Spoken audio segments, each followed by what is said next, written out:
Hello, everyone. I'm your host, Ryan. Whether you're walking, cooking, or just relaxing with your headphones on, we're so glad you're here. This is SpeakUp, the podcast made for everyday people who want to improve their English in a fun and simple way. And today, we've got something really exciting: how to grow your English vocabulary in just 7 days. Sounds quick, right? But it's totally possible if you do it the right way. Hey everyone, I'm Priya. And yes, 7 days might sound too good to be true, but trust me, we're not talking about boring memorization or stuffing your brain with difficult words. We'll show you real strategies that work for people just like you. We'll uncover why most learners struggle. Here's the thing: just seeing a word once isn't enough. Your brain needs repetition, context, and emotion to remember it. Most people make the mistake of learning words in isolation, with no connection to real-life situations. That's like planting seeds, but never watering them. And we're not going to stop there. We'll even tease a challenge you can try this week. One that could totally transform how you speak English in just 7 days. So grab a notebook or open your notes app, because we're starting with the truth about why vocabulary is hard and how to finally break that cycle. Now that we've talked about the common struggles with learning vocabulary and why mindset matters, let's get into day 1 of our plan. Today is all about choosing the right kind of words. We're not talking about fancy, rare words you'd see in a dictionary test. We mean real, everyday vocabulary that helps you speak in real situations, like at the office, in the supermarket, or when you're traveling. Think about the words you need during your actual day. That's where you should start. Context-based vocabulary is the key. Exactly. Picking a theme makes everything easier. For example, if you work in an office, start with words related to meetings, emails, or teamwork.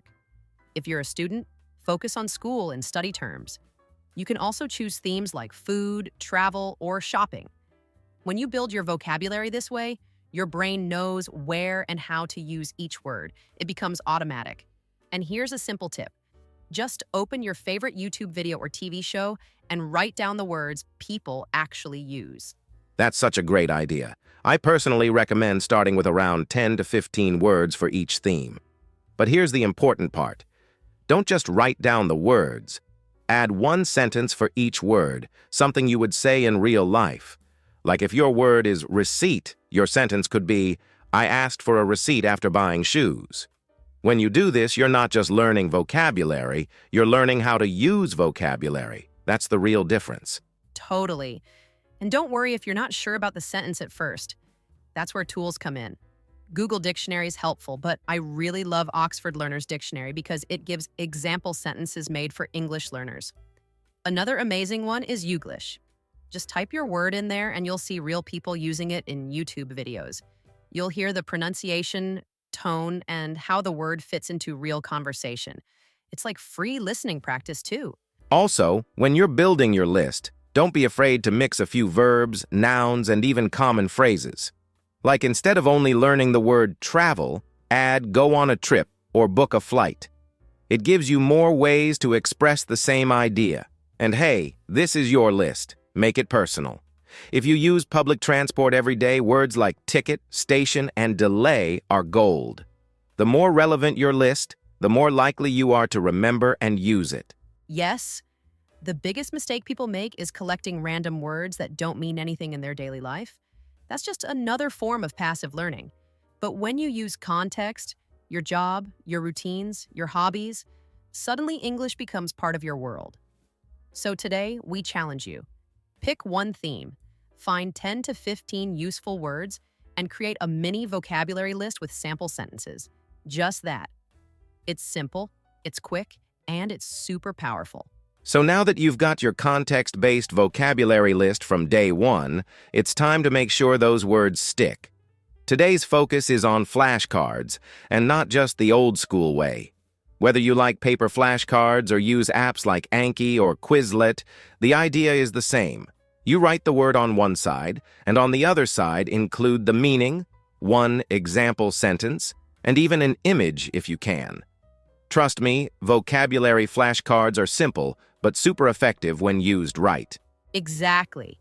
And the secret that really makes flashcards work is something called spaced repetition. It's based on how our memory works. Instead of cramming, you review your cards at just the right time before you forget them. The more you see a word, the better your brain holds onto it. Apps like Anki actually do the timing for you, so the words you know well show up less, and the tough ones come back more often. It's smart and saves time too. That's right. You don't need to spend hours either. Just review your flashcards 3 times a day. Once in the morning, again around lunchtime, and then in the evening. 10 to 15 cards per session is enough. And remember, don't just read them. Say the word out loud. Try to use it in your own sentence. You want your brain to work with the word, not just look at it. That's how you move words from your short-term memory to long-term memory. Here's another tip. Add visuals to your cards. If the word is delicious, maybe add a photo of your favorite dish. If the word is meeting, use an image of a conference room. Pictures help your brain create a mental connection. And don't forget collocations, words that usually go together. Like instead of just learning make, add make a decision or make a phone call. That context helps your brain store the phrase, not just the word. I like to think of flashcards as little memory hooks. The more hooks you have, pictures, sentences, related phrases, the easier it is to pull that word out when you need it. And the cool thing is, the more often you use spaced repetition, the less you have to study over time. It's honestly one of the best vocabulary learning tips out there for busy people. And let's be real, most of us don't have hours every day, right? Exactly. Flashcards and spaced repetition are perfect for people with busy schedules. Waiting for the bus, do a quick review, taking a lunch break, flip through 5 cards. These little moments add up fast. And the best part? You're not just learning, you're building confidence. You'll start noticing these words in conversations, on TV, even in your own thoughts. That's when English starts to feel natural. So today, go make your flashcards. Keep it small, but make it count. Now that you're building your vocabulary with context and using flashcards with spaced repetition, let's take it a step further. Speak it out loud. This is where real progress happens. If you want to speak English fluently, you've got to train your mouth, not just your brain. One great technique is shadowing. Just find a short video or podcast by a native speaker, play it, and repeat what they say, immediately with the same tone and speed. It feels weird at first, but it works like magic. I've used shadowing too, and it helped me so much with pronunciation and confidence. It's like you're copying the rhythm of real English, not textbook English. And you don't need fancy tools. YouTube, movies, or podcasts with subtitles are perfect. Just play 10 to 15 seconds, pause, and repeat. Do that for 5 minutes a day, and you'll feel a difference. But here's the key. Don't just listen, speak.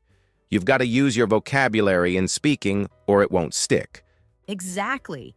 And if you're feeling shy, no worries. Start by talking to yourself. Yes, it sounds silly, but it's super effective. Take your new words and make short conversations. For example, if you learned appointment and cancel, you could say, I had an appointment at 3, but I had to cancel it. Say it out loud and try different versions. English speaking practice doesn't always need a partner. You can be your own speaking buddy. But if you do want a real conversation, apps like HelloTalk, Tandem, or even Cambly can help you speak with native or fluent speakers from around the world. It's a great way to test your vocabulary in real conversations. Another simple method, use your phone's voice recorder. Speak for 1 minute using 2 or 3 new words, then listen to yourself. You'll catch mistakes, and you'll hear yourself improving too. That's such a good tip. And here's a fun challenge. Create 5 mini dialogues today using 2 new words in each one. Keep them short, maybe just 2 or 3 lines. For example, A, did you confirm the meeting? B, yes, it's scheduled for tomorrow at 10. You're not just memorizing words, you're living them. These little dialogues help you see how words work together in real life, and they make speaking feel way more natural. Right? Because at the end of the day, vocabulary isn't just about knowing words, it's about using them. Reading and listening are great, but if you don't speak English regularly, you'll freeze up when it's time to talk. That's why speaking daily, even for 5 to 10 minutes, is a game changer. So don't skip this step. Speak out loud today, by yourself, with a friend, or with someone online. You'll be amazed how fast your confidence grows. So, now that you've been speaking more confidently, it's time to add some fun into your learning. Let's talk about stories and dialogues. Learning English through stories is one of the best ways to absorb new vocabulary without feeling like you're studying. When you hear words used in a funny, emotional, or dramatic moment, they just stick better. Think of your favorite movie scenes. How easily do you remember those lines? Exactly. And the cool part is, you don't need complicated novels. Start with short stories or podcasts made just for English learners. For example, BBC Learning English or English Class 101 has amazing audio stories. You just listen, pause when you hear a new word, and repeat it. Make a quick note and see how it's used. It's not just about the word, it's about the feeling, the tone, and the situation it's used in. Yes! That emotional context is so powerful. If a character says something funny or dramatic, you're way more likely to remember it. Plus, many stories have real-life topics: shopping, relationships, work, family, so the words are useful. And don't forget to shadow the dialogue. Literally pause the story and repeat the character's line. Try to match their tone and energy. That's how you improve both vocabulary and speaking rhythm at the same time. Totally, and you can take it further after listening. Try using those same expressions in your own day. If a story says, "I can't believe she said that," then say that yourself when something surprises you. That's how vocabulary becomes active, not just something you recognize. These stories give you ready-made phrases you can copy and use right away. And guess what? You're not just learning. You're becoming more fluent, more natural. And hey, even on our SpeakUp channel, we're starting to add short dialogue clips and real-life stories. You can listen, follow along, and practice just like we're describing. It's free, it's fun, and it feels more like entertainment than studying. Just make it a habit. One story or clip a day. That alone will introduce you to 10 to 15 words used in real context. That's vocabulary with dialogues that actually make sense. I love that you mentioned that, Ryan, because when you learn through dialogue, you're not learning words. You're learning situations. You hear how people respond, how they ask questions, how they show surprise or say sorry. These are the real tools you need for real conversations. So today, choose a story, press play, and let the learning begin. Not from a textbook, but from real, meaningful language. That's how confident speakers are made. Now that you've been learning words through stories and real-life dialogues, let's add a powerful tool, your own vocabulary journal. This step is super underrated but incredibly effective. Writing helps you slow down and really process new words. So here's what you do. Pick 7 to 10 words you've learned today and write a short paragraph, a journal entry, or even a little story using them. Don't worry about being perfect. Just be real.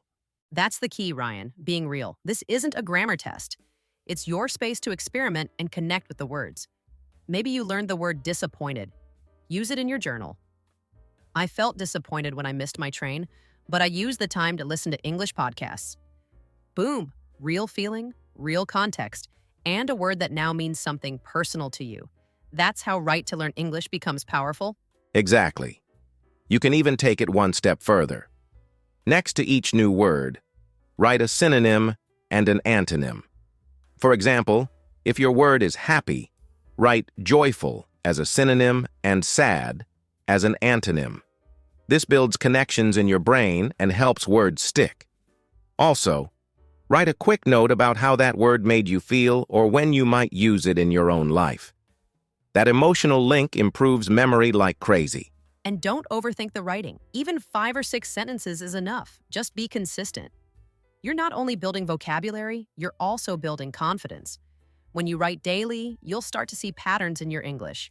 You'll notice, oh, I use this word a lot, or I finally remembered to use that tricky one. That's the beauty of a daily vocabulary writing habit. It helps you track your growth and progress. Also, don't just write and forget. Every few days, flip back through your journal. Read what you wrote and say the sentences out loud. You'll notice how much smoother your speaking becomes because now those words are part of your natural language. A vocabulary journal isn't just a notebook, it's your personal English gym. And the more you use it, the stronger your skills get. I love that comparison, Ryan. An English gym. And it's all yours. You don't need fancy tools, just a notebook or a notes app. Make it fun. Add doodles, emojis, little memories. The more personal your writing feels, the more likely you are to remember the words. And soon, you won't just recognize vocabulary, you'll own it. So today, grab a pen, open a blank page, and start writing your English story, one word at a time. Now that you've been writing and reflecting in your vocabulary journal, let's bring those words into the real world. Today is all about visual learning English. One of the easiest ways to remember new vocabulary is by seeing it around you. Label things in your house. Seriously. Take sticky notes and write the words mirror, cabinet, door handle. Every time you see those labels, your brain connects the word with the object. That's how real-life learning happens. Yes, and don't stop at your house. If you're out walking, think about the English words for what you see. Is that a street lamp? A bench? A bakery? Speak the words in your mind, or even better, whisper them. This kind of real-life English practice sticks so well because you're combining your senses. You see it, say it, and think about it. It turns regular moments into learning moments without any extra pressure. Another fun method? Watch short clips from your favorite shows or movies. Not to study hard, but to notice how words are used naturally. Let's say you hear someone say, "I'm starving." That's a fun, casual way to say, "I'm very hungry." Write that down and try using it next time you message a friend. This is a great way to learn vocabulary from movies and see how native speakers actually talk. Exactly. And speaking of messages, why not use your new vocabulary in your daily chats? Whether it's WhatsApp, email, or even social media comments, throw in a word you learned. Maybe you post a photo and write, "Had a delightful dinner." That word delightful sticks better when you use it publicly. It might even get your friends curious, and now you're helping them improve their English too. Also, visuals go beyond just sticky notes or movies. You can Google any word and look at images. Type in messy desk or cozy room and just see what comes up. This is a super effective trick when you're not sure what a word means. Your brain processes images way faster than text, and this helps you build stronger word associations. That's the magic of visual learning English. It speaks your brain's natural language. So today, take 5 or 10 new words and make them visual. Stick notes around the house, watch a short clip and repeat phrases, write a funny caption using one new word. Just make sure you're living the language. When your environment is full of English, learning doesn't feel like studying. It just becomes part of your daily rhythm. And that's when real progress starts to happen. Finally, let's talk about putting everything together.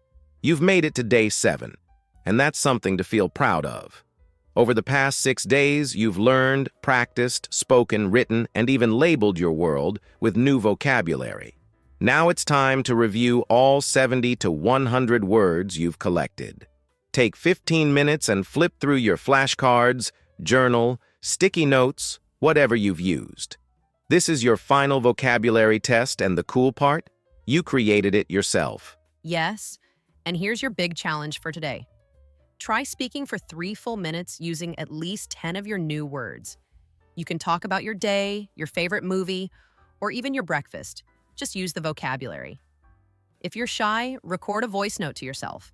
If you're feeling confident, post a short video or audio clip on social media. Trust me, this kind of practical English learning will boost your confidence like nothing else. Exactly. It's not about being perfect. It's about being real. If you mess up a word, no worries. That's how we learn. The more you use your vocabulary in real-life speaking challenges, the stronger it becomes. And don't stop now. Even after this week, keep going with just 15 minutes a day. A small daily habit is what builds long-term vocabulary power. It's like fitness for your brain. Right. Learning vocabulary isn't just about passing a test. It's about using the language to connect, express, and grow. And you've done that this week. You didn't just read lists or cram words. You listened, spoke, wrote, imagined, and played with the language. That's real practical English learning. That's how you build fluency over time and enjoy the process too. So, whether you're posting your final vocabulary video, reviewing your notes, or chatting with a friend, just remember, you've come a long way in just 7 days. You've built a powerful habit. And if you keep this up, even for just 15 minutes a day, your English will keep getting sharper and more natural, one word at a time. And with that, we want to say a big thank you to everyone who spent time with us on this journey. We hope you had fun, felt challenged, and most importantly, felt seen and supported as you worked to improve your English. Keep speaking up, stay curious, and we'll be back soon with more episodes to help you grow. Take care and happy learning.